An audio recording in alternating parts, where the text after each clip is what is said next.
Comunico che attraverso la pagina web www.tinelli.eu, dal menu a tendina in alto a destra, una volta aperta la pagina indice alfabetico, potete scorrere fino alla voce Disastro Challenger Columbia, equipaggio ancora vivo, oppure accedere alle playlist NASA astronauti ma attori, o molte altre voci tipo SpaceX, la gravità, eccetera. Ricordo che l'evento 2023 dal prossimo 28 maggio non ha più bisogno della pass e tutti i 7 video, comprese le nuove asserzioni sul regno che ci ospita del fisico nucleare Roberto Morini, saranno disponibili per tutti sia su Extrapedia che sulla pagina Evento 2023, con la possibilità di scaricare le schede della presentazione.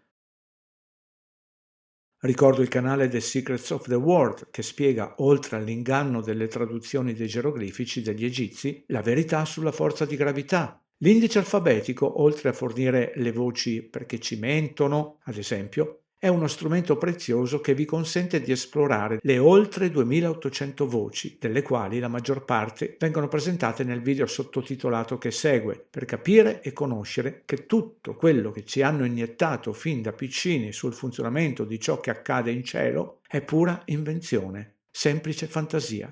Il video sottotitolato, guardatelo fino alla fine, fino a dopo la canzone di coda.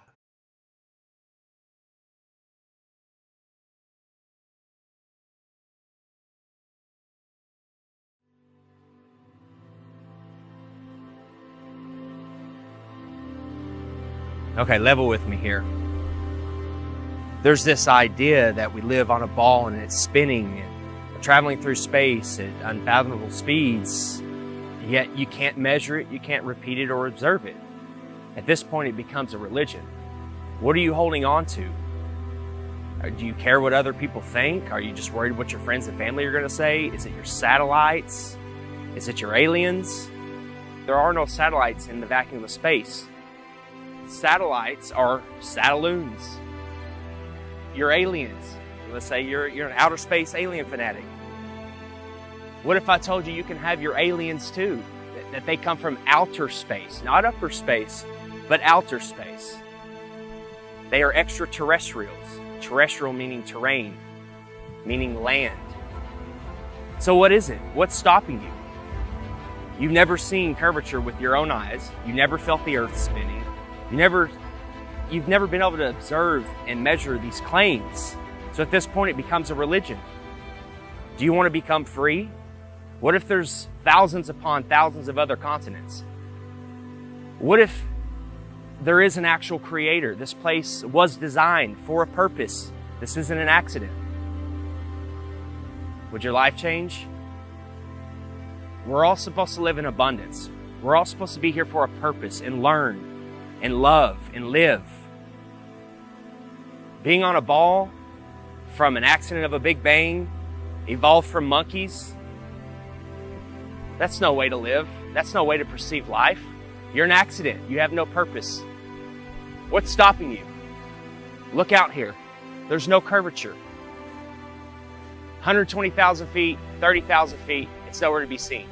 Where's the curve? It's time to pay attention.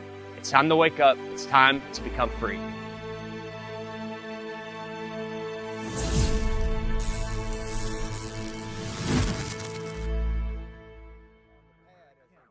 Nine, 8, 7, 6. We have main engine start. 4, 3, 2, 1, and liftoff. Liftoff of the 25th Space Shuttle mission, and it has cleared the tower. On January 28, 1986, CNN watched the Challenger launch live on the air with its viewers. They and the other media outlets told you that the astronauts died in the explosion. But as always, there is an agenda behind every mainstream headline. This morning, it looked as though they were not going to be able to get off. 1 minute 15 seconds. Velocity 2,900 feet per second. Altitude 9 nautical miles. Downrange distance 7 nautical miles. Looks like a couple of the solid rocket boosters blew away from the side of the shuttle in an explosion. Flight controllers here looking very carefully at the situation. Obviously a major malfunction. We have a report from the flight dynamics officer that the vehicle has exploded. Today is a day for mourning and remembering. Nancy and I are pained to the core by the tragedy of the Shuttle Challenger. We know we share this pain with all of the people of our country.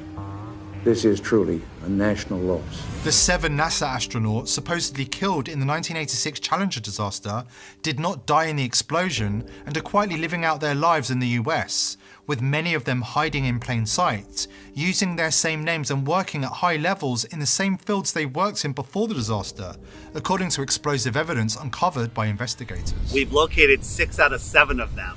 In the world of deception, it's really easy to say this person is that person, and there's a lot of that going on, muddying the waters. But 6 out of 7 have identical names. They work for universities, most of them. There were no people in the Challenger. That was a hoax. That's been proven conclusively by researchers and reporters, investigators, who have found that those supposed people that were in the Challenger are still alive today. We remember Dick Scobie, the commander who spoke the last words we heard from the Space Shuttle Challenger. We remember Michael Smith. We remember Judith Resnick. We remember Krista McAuliffe. We remember Ellison Onizuka. We remember Ronald McNair. People still think the Challenger exploded with these astronauts. It was a horrible thing. Never happened. Yes, the rocket exploded. There was no one on board. So imagine you're at the launch of the Challenger. This is a historic moment and it blows up in midair. Whether you are personally related to somebody on there or don't know anybody, you're going to be a mess. This is an emotional, incredible scene. And CNN was reporting and they told the cameraman, let's get a live shot of Krista's parents. And when they zoomed in on them, they were giggling, they were laughing, they were smiling. I don't know how you can put a smile on someone's face, even if you told them the funniest joke in the world at that very moment. Just look at their face. Is that the face of somebody whose daughter just blew up in the most horrific, violent accident ever? Or is that somebody playing a role, not knowing that they're on camera and thinking about the money that they may have gotten? You can hide somebody that's allegedly dead right in plain sight. All you have to do is move them a little farther away, give them a different job, claim that they're somebody else. You don't even need to change their name. So statistically speaking, the odds that almost everyone on the Challenger have exact lookalikes with exact names still existing is kind of laughable, honestly. Exact doppelgangers existing in the world with the same names, and when confronted, they get very nervous and their stories begin to conflict and they have the same mannerisms. You know, it doesn't take a lot to put it together, honestly. Let's start with former NASA astronaut Michael J. Smith, with the same name as this retired professor from the University of Wisconsin-Madison. Are you Michael Smith? Yeah. Professor at university? Retired. Retired? Yeah. Yeah. Yeah, I just stopped by because there's this room. Are you aware of that? There's a rumor on the internet. It's not me. That people are saying. Yeah, it's not me, obviously. I mean, anybody that looks at my background, looks where I was born, it's not me. I mean, it's interesting that the Michael J. Smith that was the astronaut looks something like me when we were younger, but really not if you really look at facial recognition. You never been a pilot, never been in the military? Nothing like that.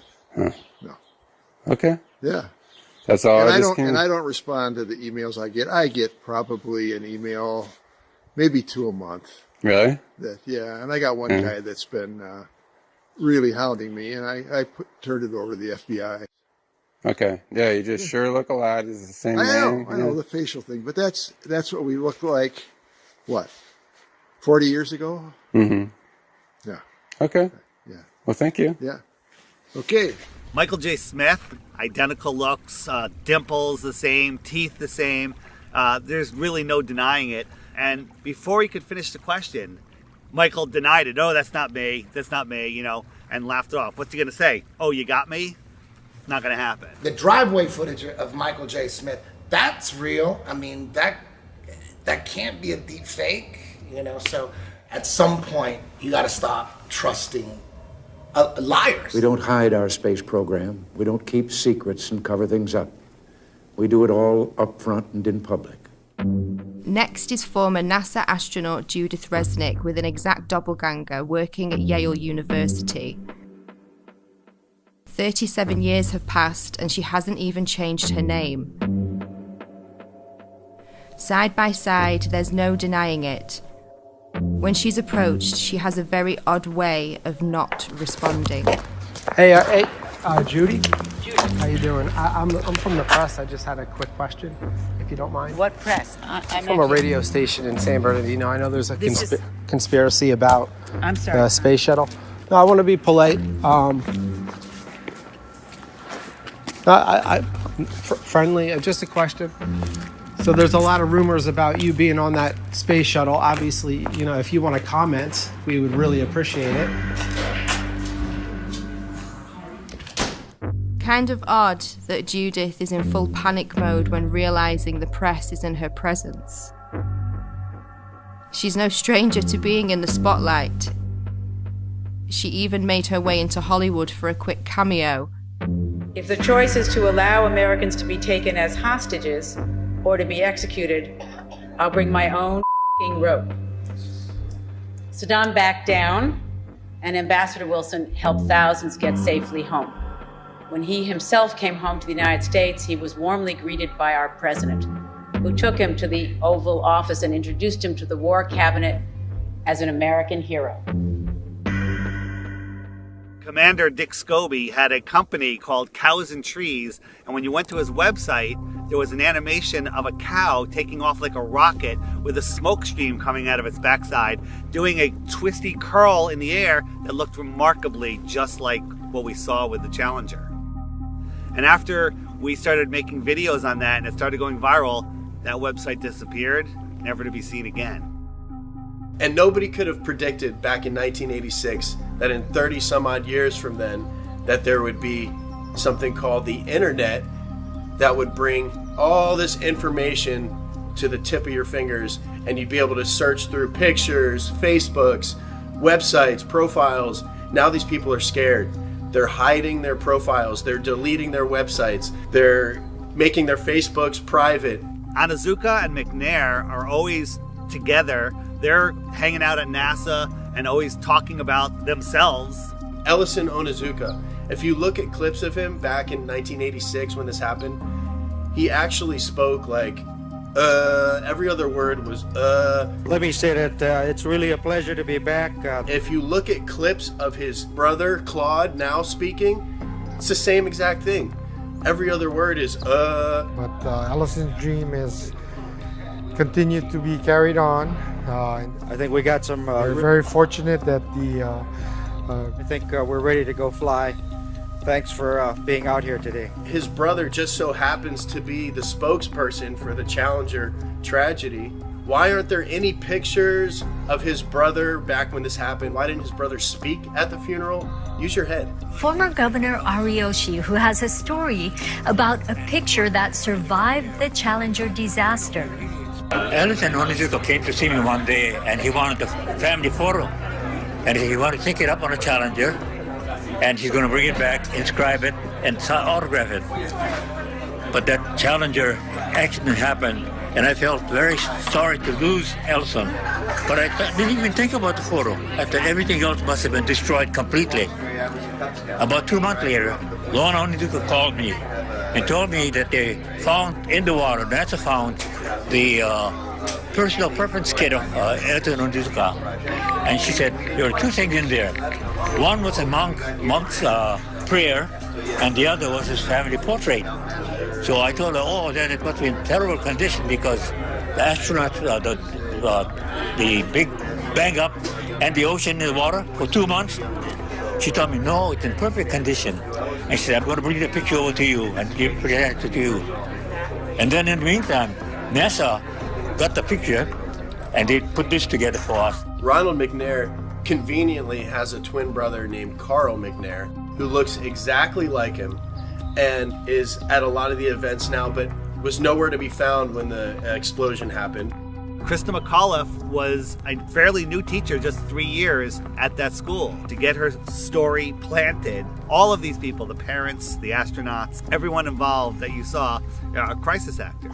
Essie was at the Cape in the stands to see Tuesday's launch, a sight that she says still haunts her. Why didn't I leave too? But I thought, no, I want to stay and see it. And as she read Mike's invitation for the launch, Miss Hesse said that she doesn't know if she'll be emotionally ready for a service like that in his hometown. Since I won't be able to see you all in person, let me say thanks for coming and have a great time. And I hope you see a good show.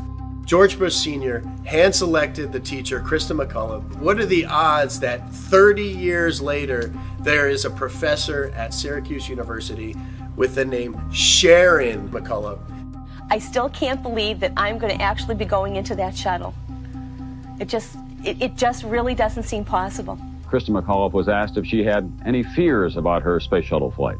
People really feel that space travel is safe now. It's not that earlier feeling that, oh, it's going to blow up or something's going to happen. Right at this point, I feel that I'll be okay if I go up. Well, where's Jarvis? How come you haven't located him? And the answer is, he could have died of natural causes, a heart attack, a car accident, 3, 4, 5 years later, and it would never be reported. The reason they did it was a psychological operation to justify not doing manned space flights anymore and to pull on your heartstrings with an emotional cover. So if you dare question it, then you're immoral. And then when you look into it, you find out, of course, that you have all these people still existing in the world. So basically a government version of witness protection for NASA. Our nation held a vigil by our television sets. In one cruel moment, our exhilaration turned to horror. We waited and watched. They were waiting and watching.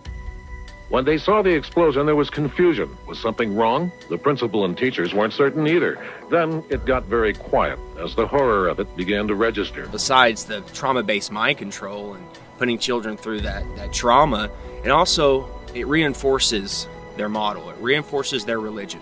Look, this terrible thing happened. We're trying to go to space. We're trying to explore for science. But look, all those people died. But at 1 o'clock, school was closed. It had to close. I felt as if my whole body blew up inside when I saw that. And I can just never be as shocked as I am now. Seeing it with my own eyes, it really just scared me. Some astronauts blow up in a rocket. What does that do subconsciously to the average person? They don't want to go up into space. They don't want to blow up in a rocket. We'll leave that to the professionals. We'll leave that to NASA or government. Once they had seen the evidence on the visual screen that there would be no survivors, it suddenly became apparent to them that they were dealing with death. The government had incentivized the different public schools to play the Challenger in their classrooms. So they rolled their TV sets out, they had all the children sit down and get ready to watch it, and 20% of the American public watched the Challenger event happen live. And within 1 hour, 80% of Americans had seen the Challenger tragedy happen. So just like with 9/11, they have everyone see this traumatic event, and then we're all in unison that we're traumatized. When it blew up, it was a form of trauma-based mind control that some people will never grow out of, and then the emotions kick in and you're unable to think logically about what's going on. Of course this was planned. They made every school show this event live. They wanted these kids to grow up defending this tragedy. Think about how many field trips come here, unfortunately. And they go in and watch that Heroes and Legends thing, and they come out thinking that this is the greatest possible hero that they could ever be. And that's just, they're actors. And we're building them up higher than your father, police, military, all these people that are actual heroes. Right. These are actors working for a government agency. So. Next. Hello. Hi. I'm going to get one of these signed if that's all right. Please. My name is Justin. Justin? Yes. I-N? Yes, with an I-N. Where are you from, Justin? Orlando. Oh, so you're not far from home. Not too far. No, I'm okay on a picture, but thank you. I do have a question though. Sure. Sometimes when we're watching the ISS footage, you'll see the astronauts sometimes connected to like wires and harnesses. Is that to keep them like in the frame during the broadcast, or what's the reason for that? No, I haven't actually. You mean while they're inside the shuttle? Yeah, like when they're inside the ISS, sometimes during the feeds, the broadcast, you'll see kind of pulling on their belts or something like that. I bet that is. I have not personally seen that. Oh, really? But I know that they try to be still when they're doing talking to someone, and then they usually try to release and do like a flip at the Yeah, edge or something like because that. I've seen the Yeah. flip before, and it almost looked like a foot was caught like inside something, but there was nothing really there. It was really strange. I didn't know if there was something to kind of like hold them in place or something. We never had anything like Oh, that, okay. but they may have learned over time that it was hard to stay still, and they may Yeah. have come up with something. Did you ever think the public would find out that all the spacewalks were filmed underwater? Did you have any comment on that? Well, we train underwater. Oh, okay, but only training? Only training. Okay. Most of the public have no idea that the ISS is located in an underwater neutral buoyancy lab in Houston, Texas. The space station footage that they trick us with is not travelling at 17,500 miles per hour above your head. It's all being filmed here on Earth. An exact ISS replica underwater. Coincidence? It's a pretty simple process. Film your footage underwater, remove the water layer, add in your CGI Earth layer, and cast your spell.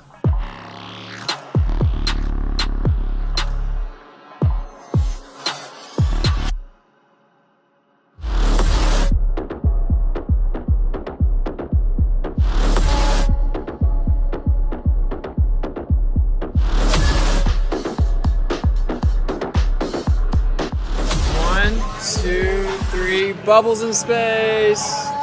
The International Space Station, that's a complete fraud. It's a complete hoax. I don't believe that all these astronauts are living up there and doing all this. Every single time that they do some type of live demonstration, you can see some type of faulty wiring, some type of glitch. They're literally being held up by strings. Green screens, wires, CGI, augmented reality, all sorts of issues. Think about this. They always have the women with long flowing hair. That would never be allowed. They literally spray hairspray in their hair to make it look like their hair is floating in zero gravity. The International Space Station, brought to you by the same guys who faked 6 moon missions. Yeah, I believe that. I don't know exactly how they're videotaping themselves. They could be on one of those zero-G planes and doing it all in there. I'm not sure how they're doing it, but I don't believe it at all. It looks like a bunch of green screen. I don't believe that at all. Space Station is a serious place.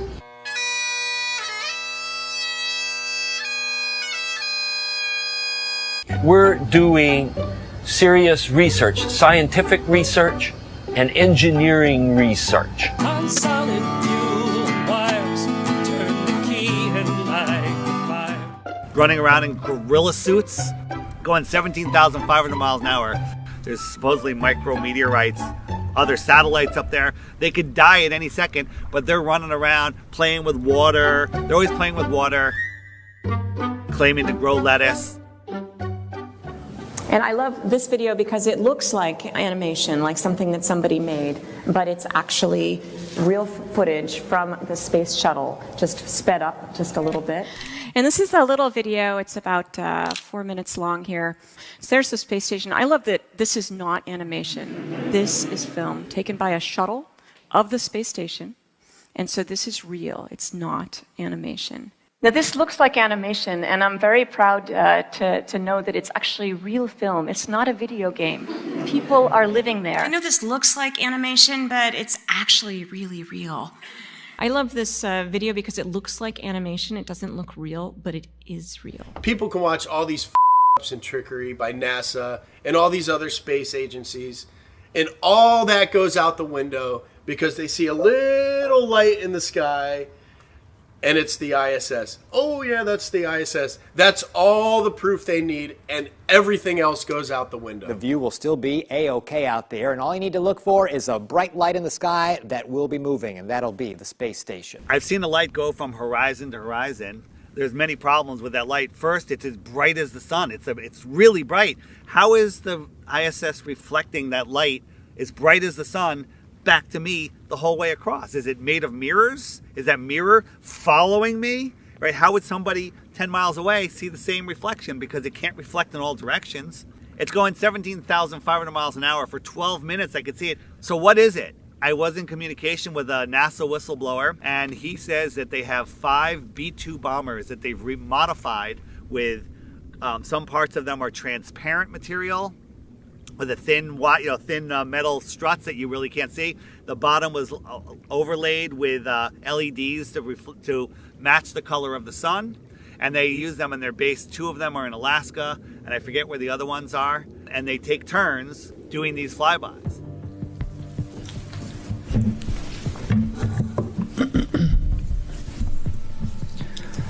Good afternoon, Commissioners.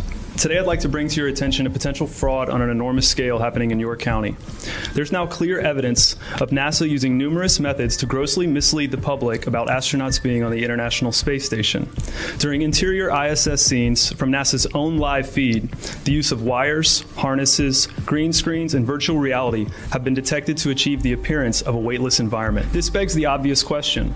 If they're really up there, why are they using Hollywood techniques to fake the footage? Are they in space or are they underwater? Now, what's really interesting is that they train for spacewalks in an underwater pool with a complete ISS replica. Now, surely they aren't filming these spacewalks in an underwater pool and then editing them to appear if they're in space, because that sure would be something, wouldn't it? I'm calling on the Brevard County Commissioners to open a full investigation into NASA's fraudulent practices and use of taxpayer dollars. It costs NASA $3 billion per year to operate the ISS, and if they don't have a darn good explanation as to why they're faking these videos, I and the public would like a darn good explanation as to where our tax money is going. It is our duty to expose and eliminate this fraudulent and astronomically wasteful ISS program. And look, I know what you're all thinking. The NASA is part of the federal government and you're just county commissioners. Even if what I'm saying is true, what can you do? But let me remind you, not only is this happening in your county, as public officials, you have the platform and the ability to make a statement or hold a press conference, alerting the public, state, and federal authorities to investigate further. You have the power to start the conversation. I look forward to the day that $3 billion annual budget is put towards our veterans, our homeless, maybe some of that mental health stuff the young lady just spoke about, and the revitalization of Brevard County. Flat Earthers pay attention. We're paying attention to NASA. We're paying attention to SpaceX. Most people aren't, but yet they'll defend it. They'll defend it. They have no idea the Earth's supposed radius. They have no idea how far the sun is supposed to be according to NASA, 93 million. They don't know. Like, how far is the sun? Like, I don't know, a couple million miles, I don't know. They have no idea, but they're defending it to the death. You know, once you start paying attention and have an open mind, pay attention.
Worst footage ever.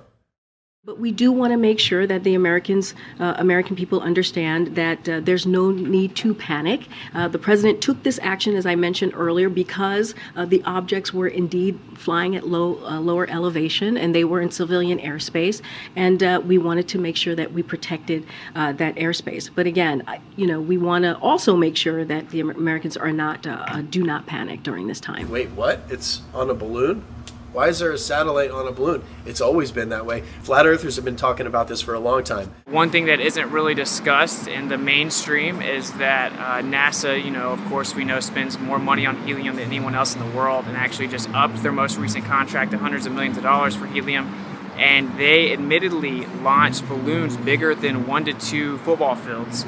And it's significantly more efficient for transmission of data, for weather compilation of data.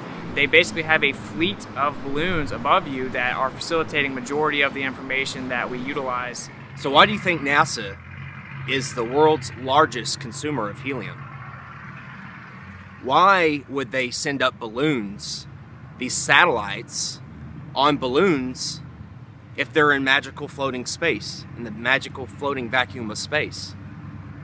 They're showing us, they're telling you right now, they're telling us in plain sight, hey look, satellites are on balloons, they're not in magical space. Right here at this research center. Okay, this loud truck, yeah. I know they're gonna make the noise. Okay.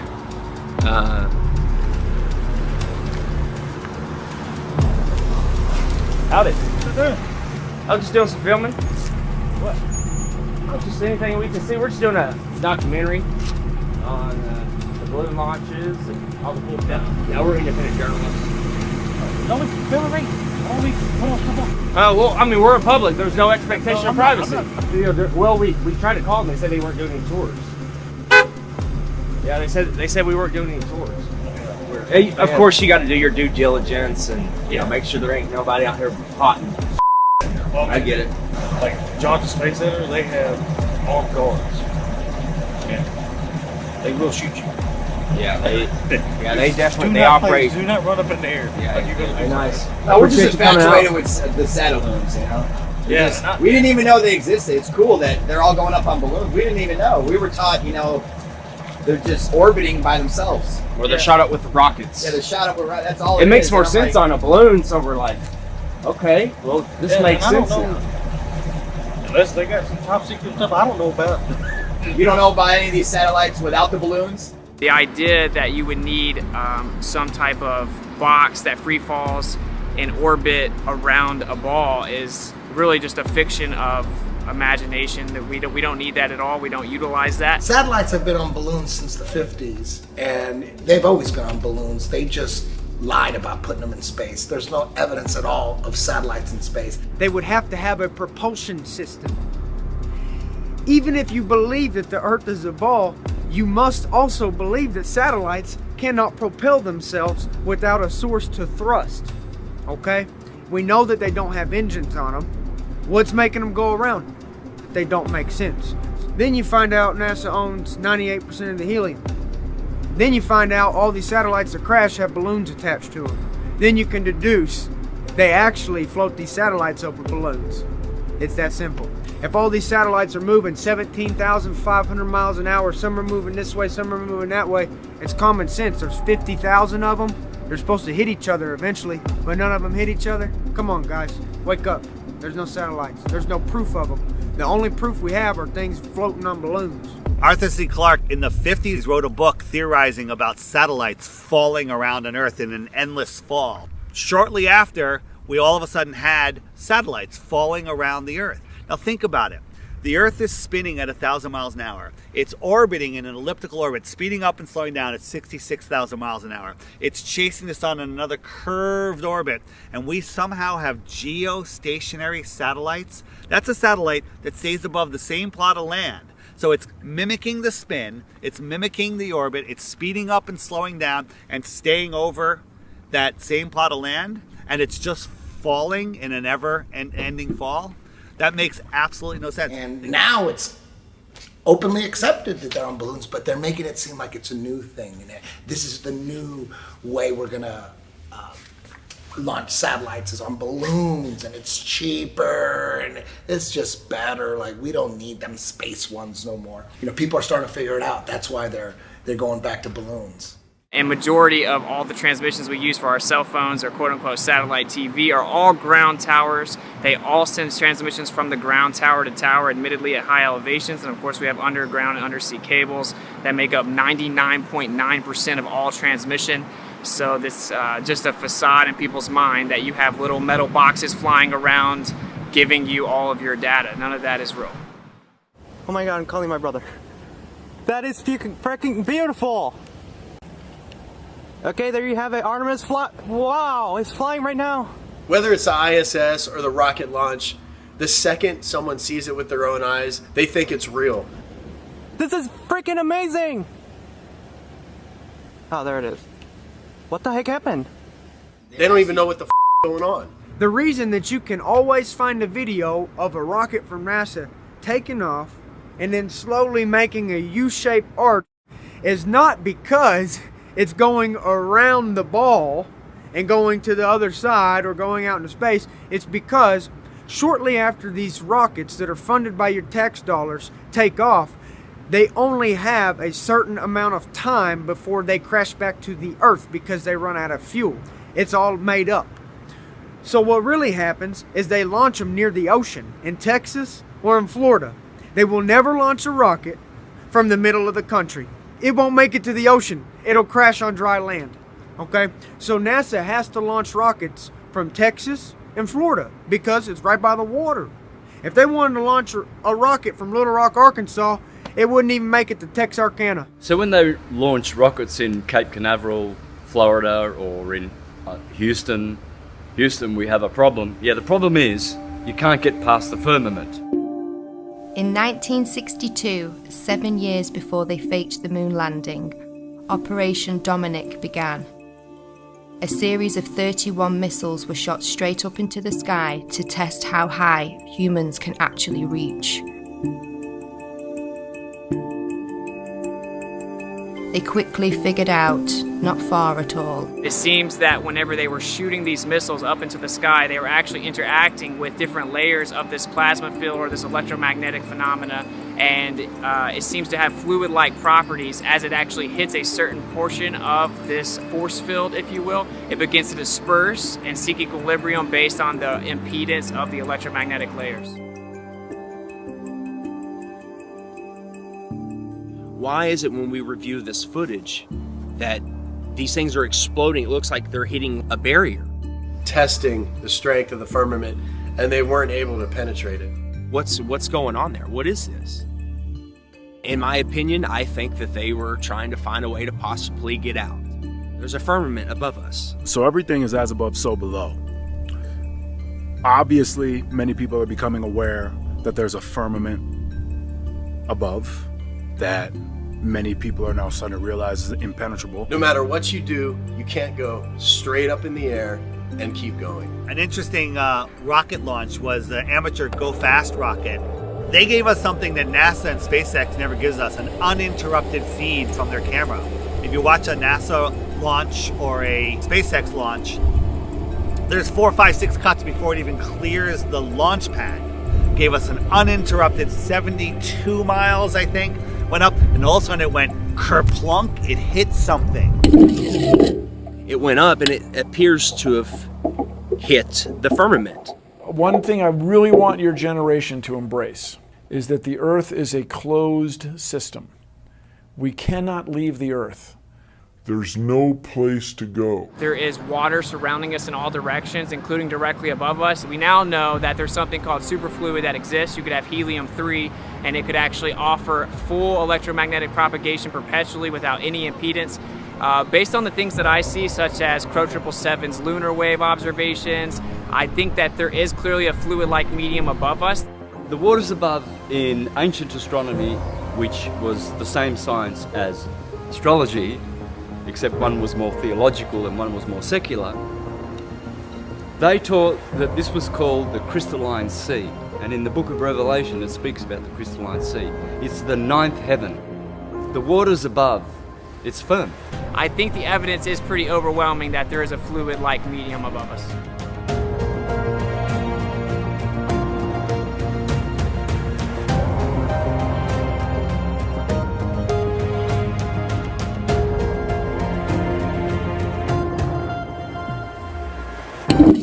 What I can tell you for sure is the water above is level, because all water finds and maintains level. I feel that's the next wave of enlightenment, is now more and more people realizing as above, so below. And the only way we can get above or below is to go within and tune our frequency to that of which surpasses and passes through.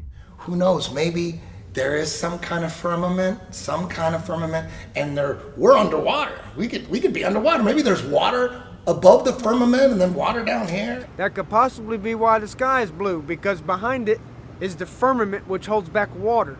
As above, so below. God's throne does not sit on a convex, silly snow globe, okay? The firmament, the waters above, where he separated the waters below from above, they're flat and level. It's the sky plane. The sky only appears to curve, just like the ground. There is no curvature in the sky. There's no curvature on the earth. Well, Dave, the SpaceX Falcon 9 is going to launch from Vandenberg Air Force Base, and it's going to launch in just about a minute, maybe a little less here. Just see the trail it's leaving behind.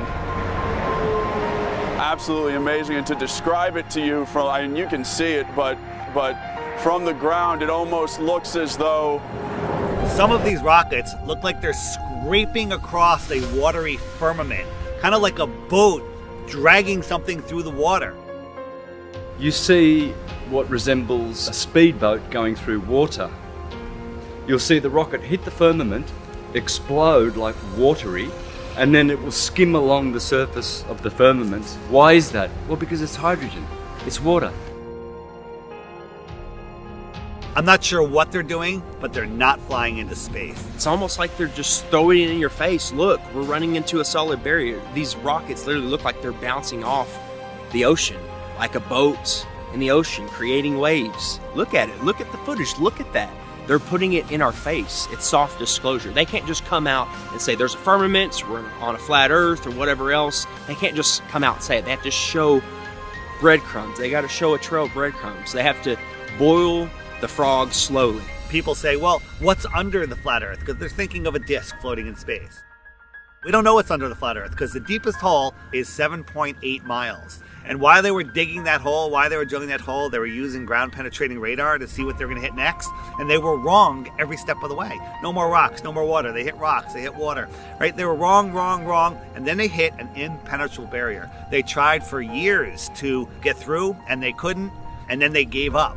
But then somehow we have a meme that shows us a cross-section of the earth, the next 4,000 miles. They know exactly what's there. They couldn't get the first 7.8 miles right, but they know the next 4,000. And everyone's seen the meme of the earth with the molten magnetic core. Another thing that they're laughing at us, because you can't have a molten magnet. Any magnet of any type, you heat it up, and before it melts, it hits the Curie point, and it loses all its magnetism. Have y'all heard about the recent claim from the heliocentric priests?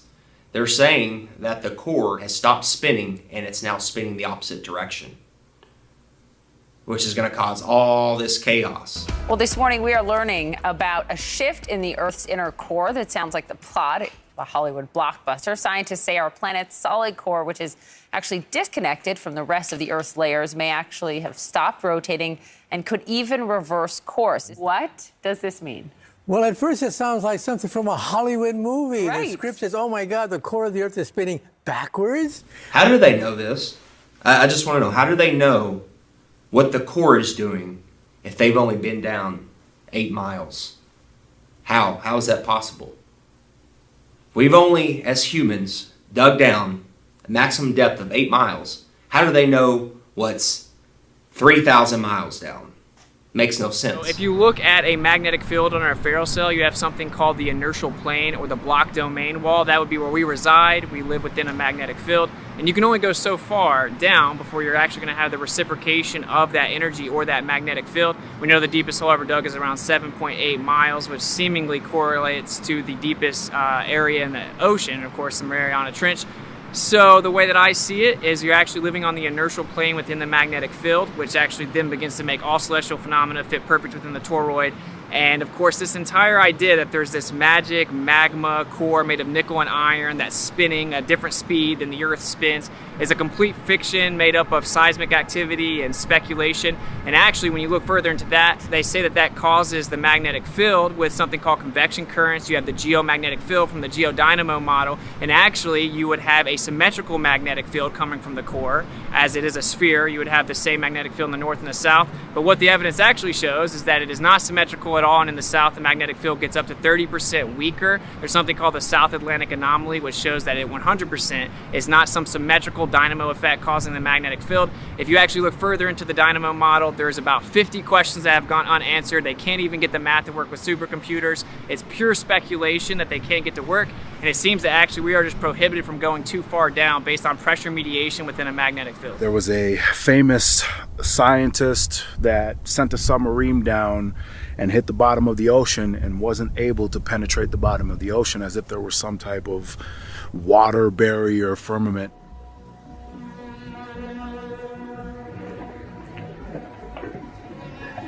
One of the strangest places on the ocean's floor was only just discovered in the 1990s. At my degree, it's one of a handful of people to ever see it in person. Without a doubt, one of the most amazing things that I have ever seen in the bottom of the ocean. It was while filming for Blue Planets in the Gulf of Mexico. I noticed there's something out in the distance. Couldn't tell exactly what, but it looked like a dark band. And as we approached it, the dark band became a donut. I saw this donut. It was black in the center. What the heck is that?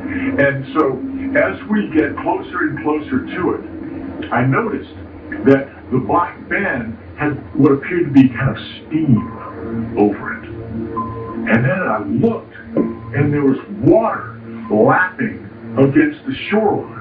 This band was a ring of mussels. And inside the ring of mussels was a lake. And it's like, wait a minute, I'm already underwater. We went out over the water in this lake and tried to descend in it and bounced off. It was so super saline and dense that the submarine couldn't go down in it. We literally bounced off, and as we bounced off, we sent ripples heading back to the shoreline. It's because of the firmament. It's firm. What I believe is that this is a plane and everything vibrates, and ultimately we have to become masters of vibration to work through the dimensions of this plane. This is the third dimensional plane. So this physical.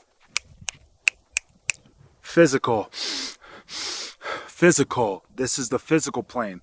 Now, if we close our eyes and we envision something, our brain doesn't know the difference between a thought and actual reality.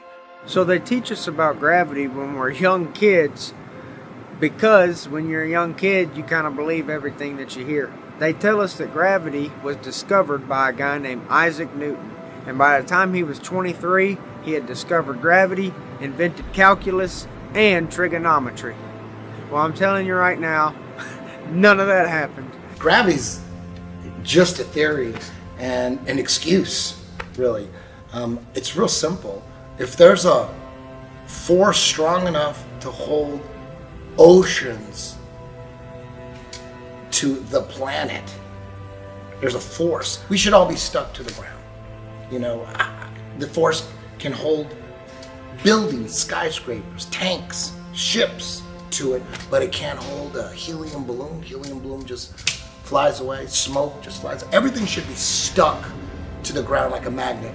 If there's a force holding oceans to it, it doesn't make any sense. Once you look at gravity and you try to prove that it's real, you'll discover there's no proof of it, and that there is only proof of density, buoyancy, and electrostatics. Electrostatics is a proven thing. We all know that a positive and a negative will attract towards each other. So the Earth has a neutral or negative charge. Everything above it has a positive charge, and it is attracted to it. Everything that exists is electric. There's not one thing that exists in the entire world that is not electric. It's actually the unifying force that keeps everything here, holds everything together, and everything seeks equilibrium based on that. So everything's trying to find a state of rest based on its electric phenomena or its electric nature within the environment that we exist within. And then when you start to look further into it, you find out that on the smallest scale, electrostatics is significantly stronger than gravity is even claimed to be. Magnitudes greater, 10 to the 36 power to be specific. So everything, simply put, everything that exists is electric. Everything that is falling to the ground or not falling to the ground is seeking equilibrium based on electrostatics. We can actually test this. We can use something called a corona motor, and whenever we manipulate electrostatics, we can make things levitate. We can make things go up or down, and we can actually change how fast they go down. We can also manipulate the weight of an object simply by manipulating electrostatics. And of course, that's how science actually works, is you do an experiment that shows you what the cause of the effect is, and you can manipulate electrostatics and cause the effect of downward acceleration, commonly referred to as gravity. Of course, I've never seen a test that manipulates space-time, and you will never see that. It doesn't exist. Everyone thinks that the reason things fall is because of gravity, but actually everything that exists is electrostatic. So whenever things go to the ground, they're seeking equilibrium, so they go find their balance on the ground where their charge disperses or spreads out in through the ground. So we have positive charge in the air, we have negative charge on the surface of the earth or on the ground, which is why it's called grounding, and then we introduced positive charge and then it went back down to the ground to seek equilibrium. This shows that that's actually what objects do when they fall to the ground. They go to the ground because of the electric forces and they seek equilibrium on the earth. We knew about it as in the 1950s, even earlier, and it's all been hidden because if humans were allowed free energy, free movement, and able to explore, we would find out what this place is. We'd find out our position in this world.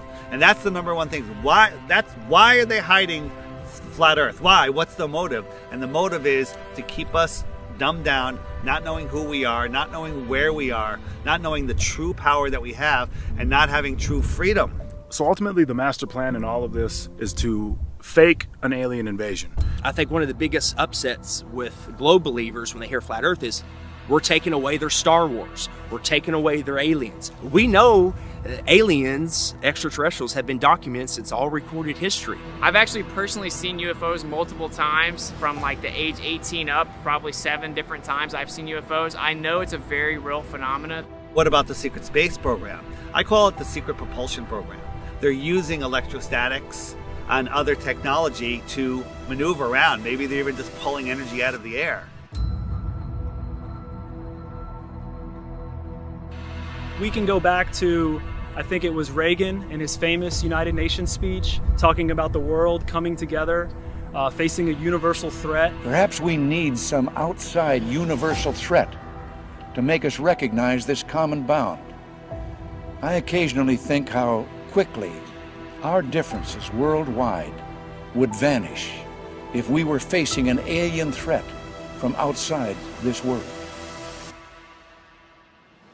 They knew back then that that's the best way, the most powerful way to get everyone to unite into a one world government. If suddenly there was a threat to this world from some other species, from another planet, outside in the universe, we'd forget all the little local differences that we have between our countries, and we would find out once and for all that we really are all human beings here on this earth together. Well, I don't suppose we can wait for some alien race to come down and threaten us, but I think that between us we can bring about that realization. We did secure some footage of the flying disc in the hangar. The code name for the project is Equipe, and it has been designed for humans to fly. We asked the scientist in charge of the project what propulsion system the craft uses, but he would not divulge what he called classified information. As to how much of it is man-made or something that maybe you wouldn't understand, that's a great question, who knows? But I think that they've simply reverse engineered ancient technology and then hid it from the masses so that we don't know what it is. And you can look back at the Germans and they explain that we're using electrogravitic propulsion.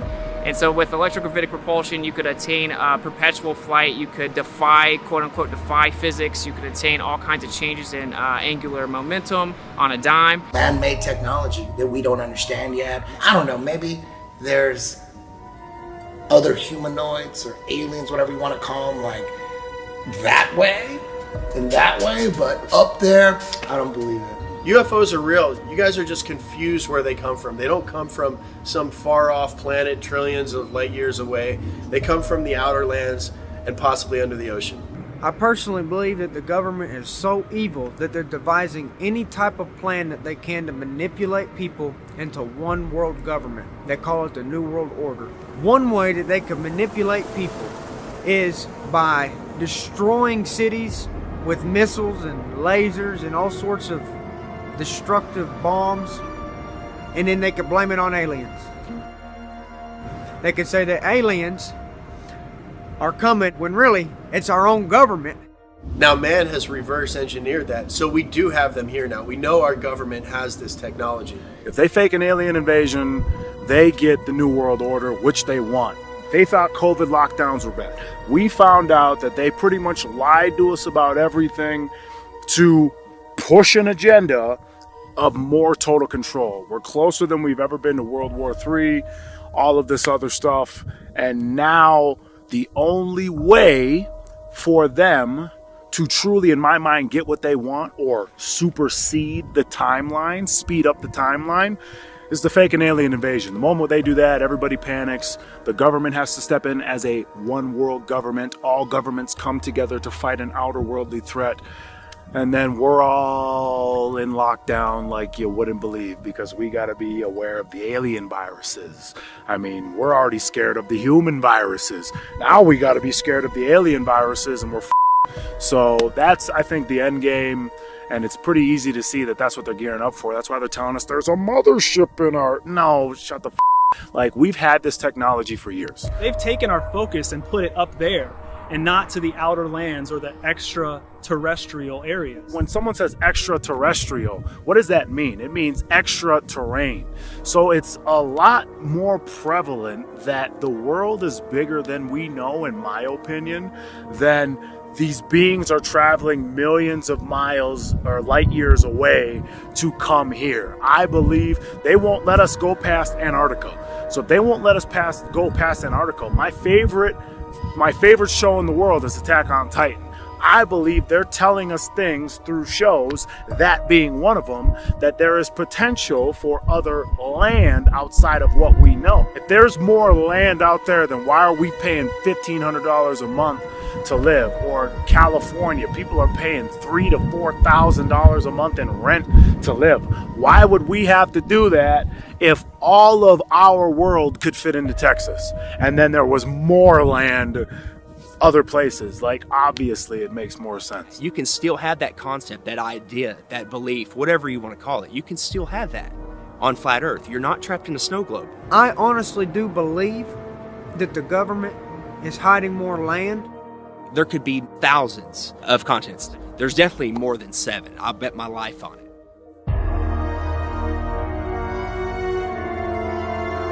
Relax. This is only a visual concept, although this is scientifically possible. They have advanced aircraft that can do incredible things and move incredible speeds, but it's for here. It's for exploring this world, not scientifically impossible outer space. Little green men running around, abducting people. That's the Hollywood mainstream narrative. There are underground caverns. There are underground cities. Deep underground military bases, DUMBs. There's all kinds of networks under the ground. Think about all the underground bases. Think about the millions and millions and billions of dollars that go into black budget projects and that is a whole nother industry. NASA, nobody knows what NASA does. Regardless if it's a government hoax to instill fear and control and take away our rights, if it's Project Bluebeam, just know that these crafts are not coming from upper outer space in the magical vacuum of floating balls. They're coming from outer space, not upper space. They're coming from outer space. The extraterrestrials are coming from outer space. So just know they're not coming from up there. There's a firmament. They're showing you on the daily, rockets bouncing off of it like water. They're showing you on the daily. They're not coming from up there. They're coming from out there. So I've recently come across information from someone inside the military that as early as 1992, they were able to attain the ability to do holography or holograms with acoustic holograms, electromagnetic manipulation, just utilizing light, as you know, for very realistic holograms in any size or proportion that you can imagine with the entire spectrum of dimensions.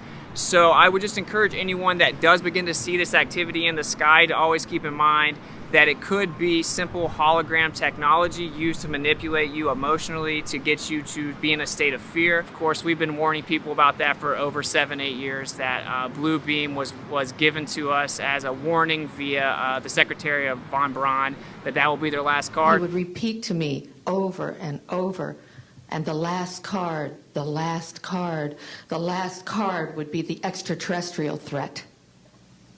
Well, at the time, I kind of laughed when he said asteroids, and when he said extraterrestrials, I knew I wasn't going to deal with that subject.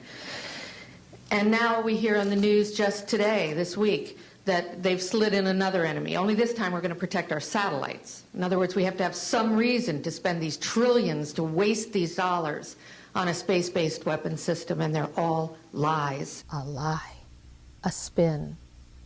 And Wernher von Braun was trying to hint that to me back in the early 70s and right up until the moment when he died in 1977. What he told me is that there's an accelerated effort in place.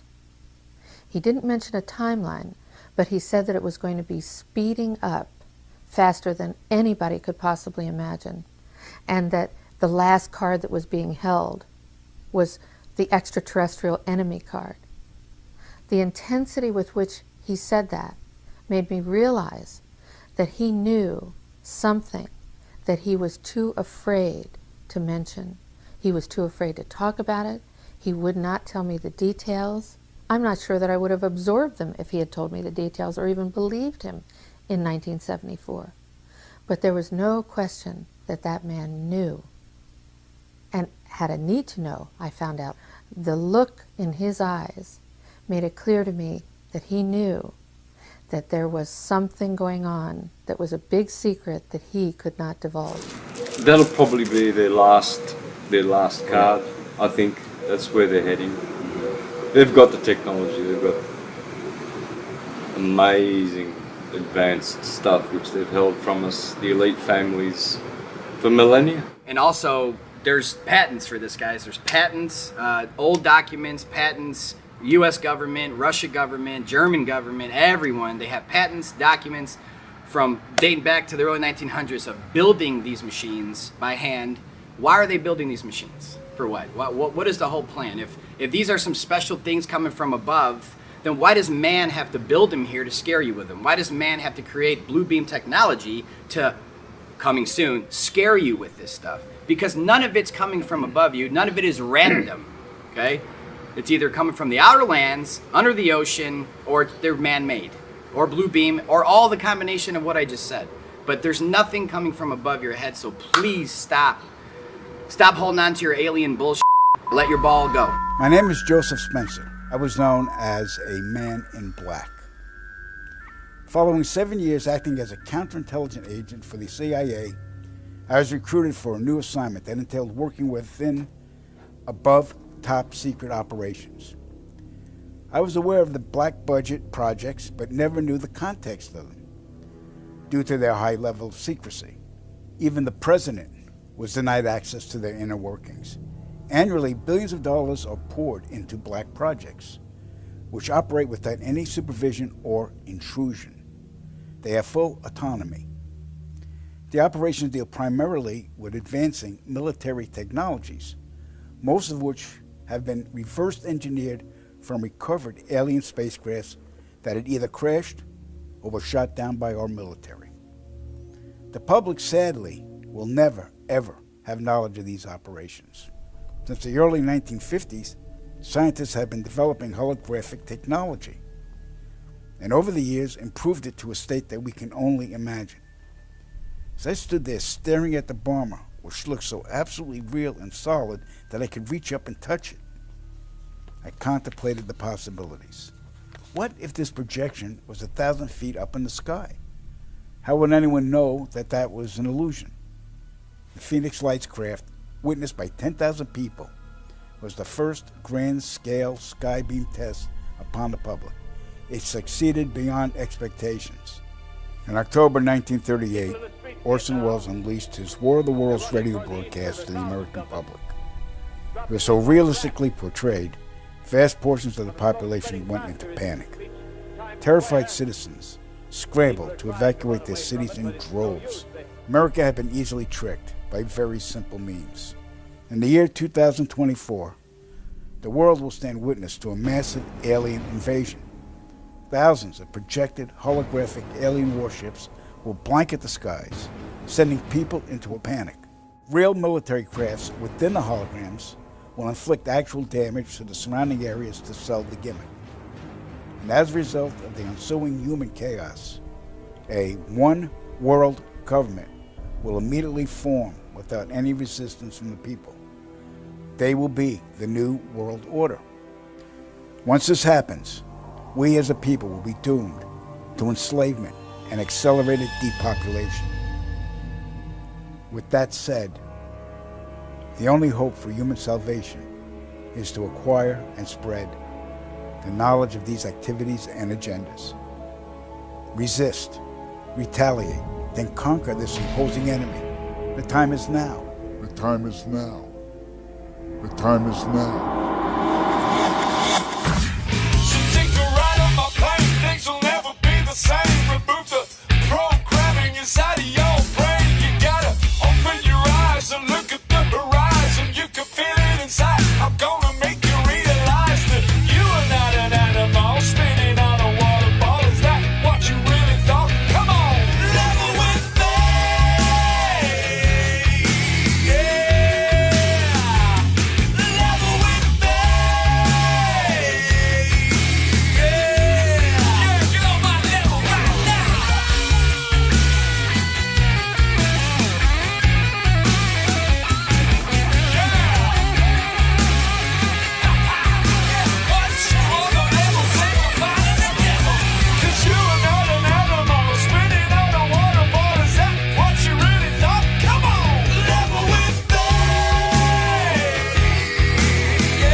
Why would rich, powerful people want you to not know the Creator, God?